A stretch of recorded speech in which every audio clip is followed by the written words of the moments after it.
Right, I'm going to ask you a question. Who is Scrooge?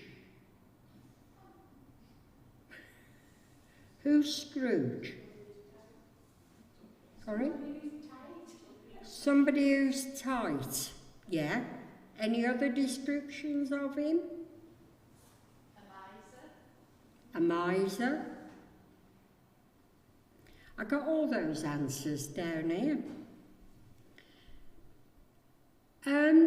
How about Thomas the disciple? How would you describe Thomas the disciple?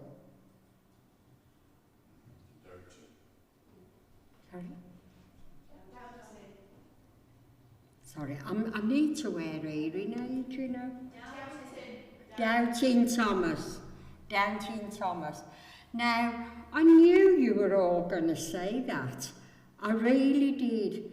And it's such a shame because we always stop at the point of change. Hardly anybody remembers Scrooge when he was changed, he'd been visited by the three spirits, and he was giving money away left, right and centre, and he made sure Tiny Tim lived and was all right. You know, I think Thomas, today's reading is all about Thomas, and I think Thomas gets a really bad press because just before the crucifixion, Jesus was going to Jerusalem to meet Lazarus and to minister to Lazarus. And all the other disciples said, "Oh, don't go there, Jesus. You know the Jews don't like you. You'll end up being killed. They'll stone you." And only Thomas said to them, "Come, let's go with him. If he dies, we will die together." Does that sound like a man who doubts? I don't think it does. Have you ever said something or done something that as soon as you've done it, you bitterly regret it? I know I have, 1,000,000 times. And I think that's what happened to Thomas. He doubted for a second, and yet, how many thousands of years later, we're still calling him Thomas the Doubter. Actually, all he was doing was searching for the truth. I think our trouble as humans, or one of our troubles, is that we tend to look at negativity too much. We can be given 100 compliments and one negative, and what do we focus on? Maybe I'm different, maybe that's just me, but for the majority of us, we can have 100 compliments, and yet we focus on that one negativity, and it can stay with us years and years and years.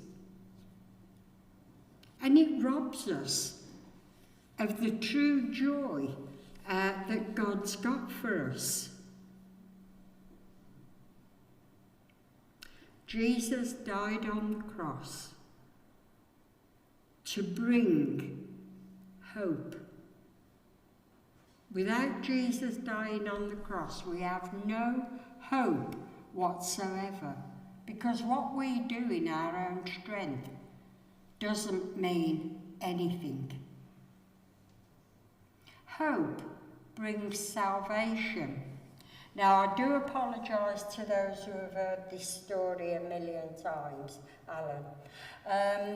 When I went to Oberammergau, Jane and I went to the Oberammergau Museum, and we went down. It had got 3 floors, and when we got to the 3rd floor, it was an almost empty room. But what was in it was a massive lamp type thing.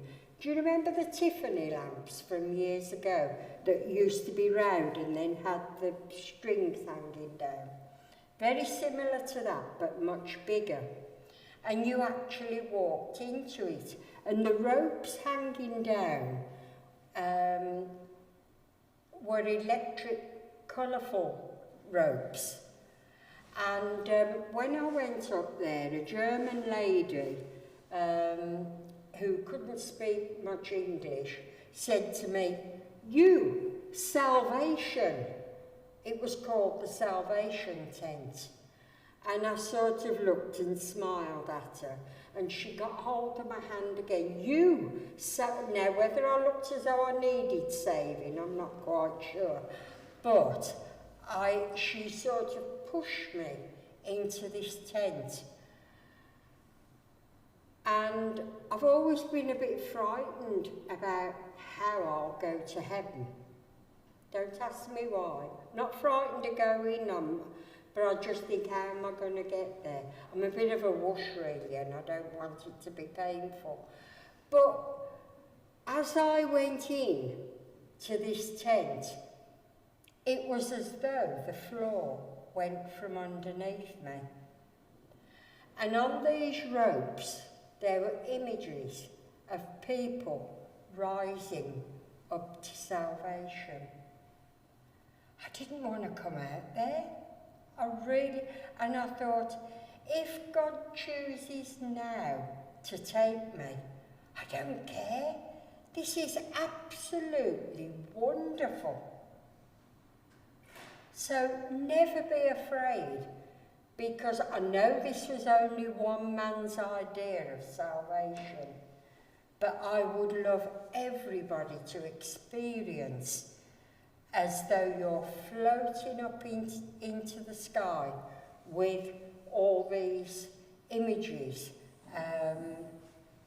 that were there. All right. So everything revolves around the resurrection of Jesus.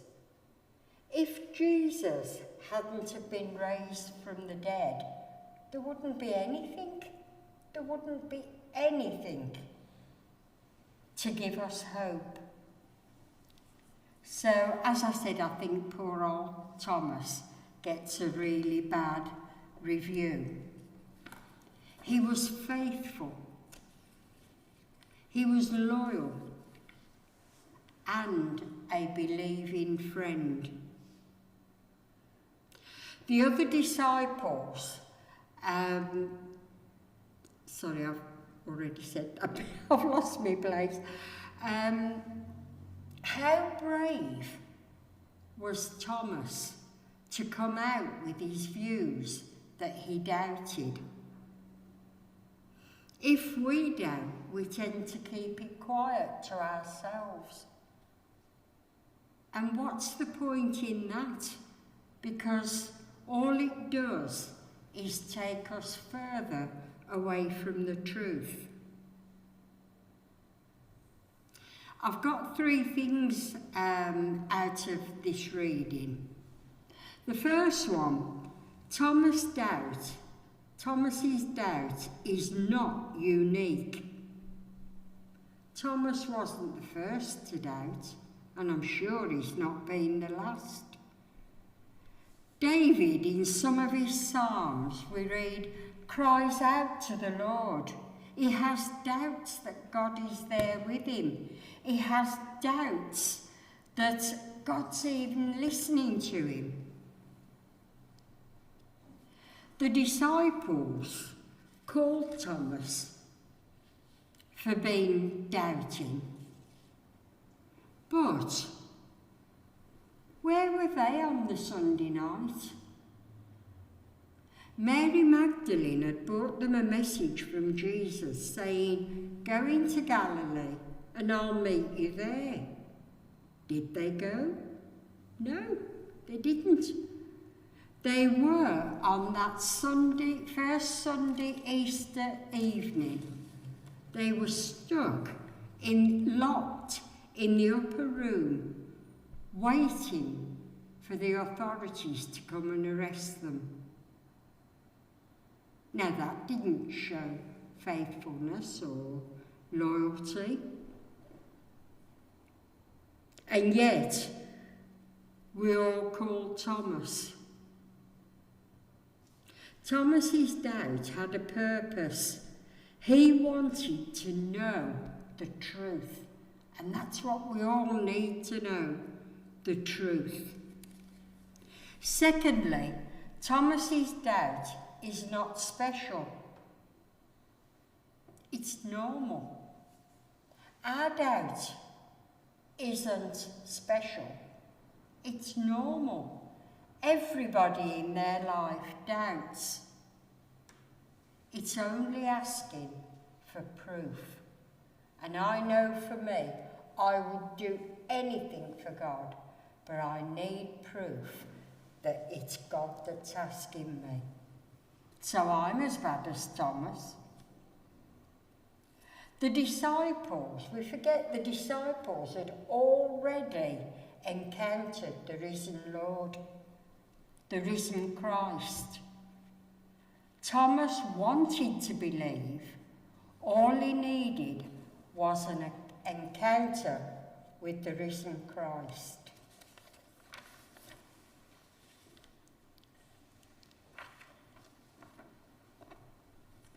It's what we all need. It's only with an encounter with Jesus that we can truly believe. Thirdly, Thomas's doubt wasn't wrong. For one thing, when Jesus first saw him and Thomas said to him, "I want to feel the nail marks," Jesus didn't shout at him and say, "Oh, you're a bad person, why don't you just believe?" Jesus allowed him to feel the wounds and to experience the risen Christ. All Thomas was doing was searching for the truth. How often do we search earnestly for that truth?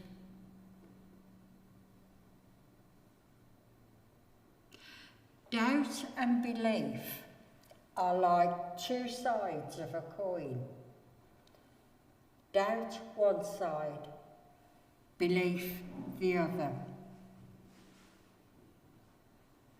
They go hand in hand. And it's only when you've been through the doubt that you can actually come through and know the truth. As soon as Thomas saw the proof, he got down on his knees and said, "My Lord, my God." 1 Peter 1 reminds us that through the resurrection, we will have hope. We have an inheritance that's stored in heaven. It's hidden away in heaven. I find that extremely exciting. I think my daughters think I'm mad because I think they think I've got a death wish. But if Jesus was to take me tomorrow, don't cry, because it'll be the happiest day of my life. Apart from when I married Alan.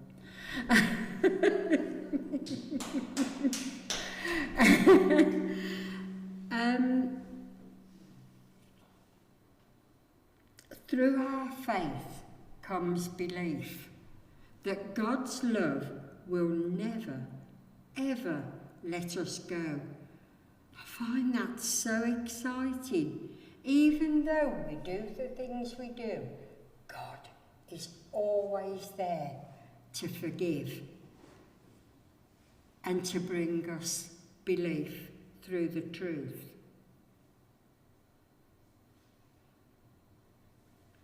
Will your anchor hold in the storms of life?